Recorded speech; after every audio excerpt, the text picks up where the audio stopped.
We've got Christian Whiton with us. Christian, great. We had a technical glitch there. I think it was the Chinese might have pulled one of those plugs, or cut one of those cables under the sea, or done something or other. I joke, of course. Christian, we were talking about Peter Hegseth. So he's been in Singapore at the leaders or the ministers' conference there on defence. What is the position? You know, Rita showed earlier brilliantly the new ad, for example, that the US military have put out showing, you know, they're back on top of it. All the woke stuff is gone. How serious is the threat from China to Taiwan? Yeah, it's a mixed bag, I'd say, with Hegseth. On the one hand, this is something that's been going on literally for 20 years. It was 20 years ago, Secretary of Defense Donald Rumsfeld, who worked for George W. Bush, went to the Shangri-La conference and warned about China's increased military spending. It's interesting how much clearer and more concise we've dispensed with the happy talk that China's rise may be peaceful. And Hegseth said if China invades Taiwan, there'll be dire consequences. That's pretty clear language. The flip side is that the Pentagon hasn't really changed a lot. It has changed as far as getting rid of the DEI stuff, the politically correct stuff, the woke stuff, bringing back the warrior ethos. But the idea of canceling obsolete weapon systems that would be extremely vulnerable in a conflict of China, dramatically repositioning U.S. and allied forces in the Pacific, some of that's going on. A lot of it preceded Hegseth, of course. Tokyo is nearly doubling its spending on defense. There's the U.S., Australia, UK agreement. So certainly some good signs that people are getting serious about the threat in the Pacific. And China probably looks at what happens to Russia. And even though Russia has survived all the sanctions from the Ukraine war, it's unclear with China's economy if it could. But, you know, we're still in this position where China isn't really deterred. They've been put on notice, but you don't really know what they're going to do. Rita. Well, Donald Trump's attention is definitely on China on a number of fronts. He's put a ban on Chinese students with any ties to the CCP from studying at American universities. Tell me about that, because that would have shook up the academic world.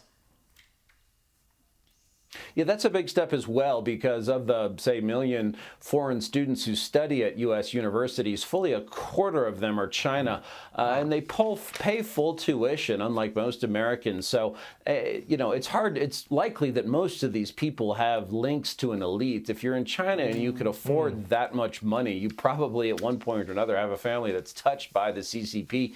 And these displace, of course, Americans and others from universities. Universities love it. It's a cash cow. But you have to ask, does Harvard with an endowment of $50 billion or Yale with an endowment of $40 billion, do they really need that much more money, especially if it's coming from China? And this will probably be a good way to put pressure on the Chinese government, because they may have to talk up China's future for domestic consumption. The reality is, if you look at their kids, they're all trying to get U.S. passports or passports from other countries, and they're not studying in China. Well, you know, that's a really interesting point you make there, because one of the criticisms, and this ties in what you're saying to Australian universities as well, Christian, you know, we have this situation where universities have stopped being about educating the students of the country that they exist in, and they become more sort of hedge funds and migration agencies with classrooms attached. Because what I'm seeing, and I'd love your thoughts on whether this is what's happening in the U.S., you know, because, as you say, these migrants or people coming in with the student visas, they see this as a path to residency and citizenship, and then the university gets to scoop up some money along the way. But, you know, we know that sometimes education doesn't necessarily happen in the process. Is this a bigger chance to reframe and refocus these universities, which are having a big crisis with things like, you know, junk science and junk studies, and, you know, kids coming out without degrees that are worth anything? I think that's right, and that's what Rubio and President Trump are up to here. Because the theory originally was that people are going to come to America or come elsewhere to the West or come to Australia out of China. They're going to breathe the sweet air of freedom. They're going to learn about democracy, and then they're going to go back home. Yes, there's some exceptions, as you just noted. And they're going to go back home and tell their commie friends, and this will change China. And the problem, you just mentioned a lot of political correctness and curbs on unalienable rights. that you have. And the problem with American universities, a lot of them are anti-American. Actually, and different applies to a different part of the world. But one of the key figures of the Muslim Brotherhood studied in the United States, and it didn't make him pro-American. It made him hate America more. That's one thing. And even if people don't hate America, just the idea that they come here, get technical skills, and then go back and use them in China, and they're not promoting democracy or a more placid China. So that part of the equation just isn't working. Christian, I just want to play you a clip of Trump and watch particularly the smile of satisfaction on his face. So he's reading out for the media to report on good economic results. Have a listen. From, Joe Kiernan and Rick Santelli. This just came out, and we'll just play that for a second. Personal income is up 0.8%. That is almost triple the expectations. I'll tell you, the income numbers, really, for the first 4 months of the year, they're stellar. So at the end of the day, Trump will be judged on the American economy above all else. So how is the American economy going, Christian?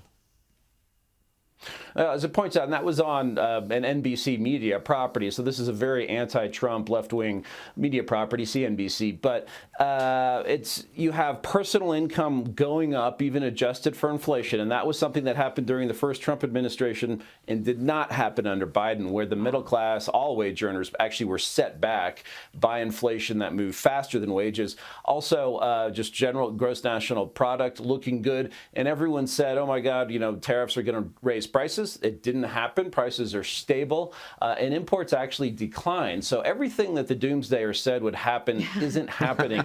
Now, the Federal Reserve, this should be a green light for the Federal Reserve to cut interest rates because there's no inflation, growth is a little bit slow, and you have some storm clouds on the horizon, and they're not going to do it. You have a Federal Reserve that I think wants to tank the economy to hurt Trump. Trump's putting a lot of pressure on Jerome Powell, of course, the Fed chairman, to change course.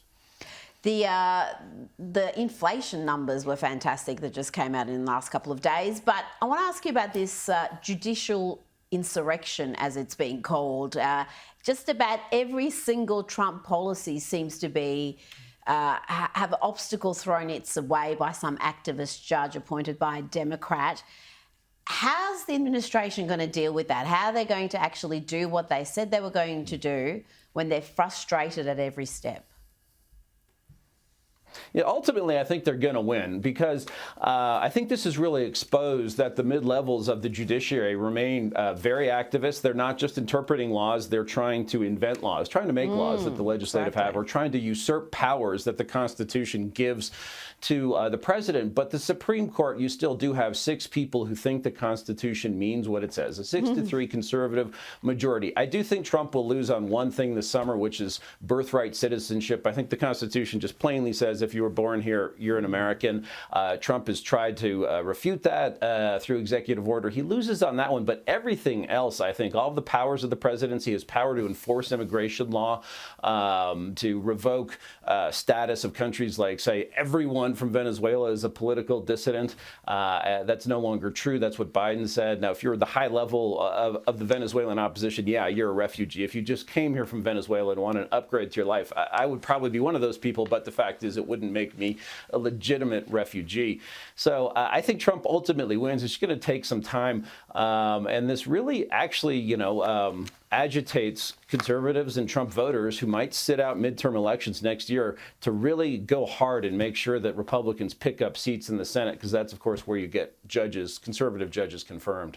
James. And all my life, in America, I always knew that from a kid that judges were the thing that, made it. That's what Reagan was all about. But I want to talk, though, about foreign policy just a little bit, too, because we've seen some interesting complexities, shall we say, here. We've seen this seeming sort of rift between the Trump administration and the Netanyahu government in Israel over questions of whether or not to attack Iran and also around Gaza. At the same time, we have seen Trump taking a far stronger line on Vladimir Putin after his continued attacks on Ukraine after, ceasefire talks and all that sort of thing.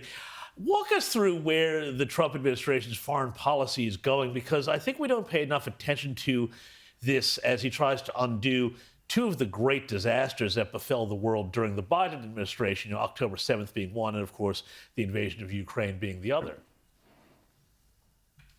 Right. I think there's really too much emphasis, and maybe the White House has some blame in this, in a breakthrough deal with Russia and Ukraine and a breakthrough deal with Iran. The White House, and I was just there yesterday, is sending very positive messages about a deal, a nuclear deal with Iran. Steve Witkoff, the negotiator, has sent a latest version to Tehran, and it all comes down to the question of reprocessing fuel and enriching fuel in Iran, whether it happens or not. So we'll see what they say. I'm actually more doubtful, but I think that Trump's first-term approach, which he's doing now, which is pressure on Iran, maximum pressure, probably would be just fine. Similar with Ukraine, it was always unlikely there's some magical word salad that will get the Russians to change their view of national interest, or to get the Ukrainians to accept the reality that they're not going to recover all the land that Russia has won at great expense. So those two things may just have to go on. It's unfortunate because in the case of Russia and Ukraine, it means more killing.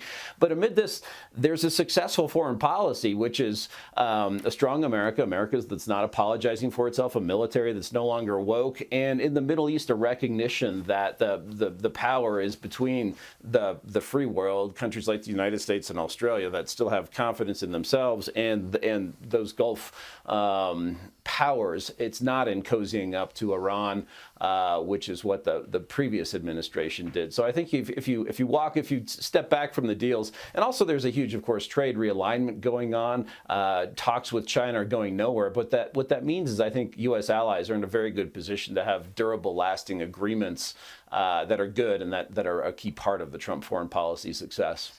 Christian, I'm glad you mentioned word salad, because I wanted you to know that we just had Kamala Harris out here doing a conference, and I think that's one import from America we'd like a higher tariff on. Thank you very much. If you're going to send us any more of your woke politicians, please don't. Christian, always great to chat to you, and we'll chat again very soon.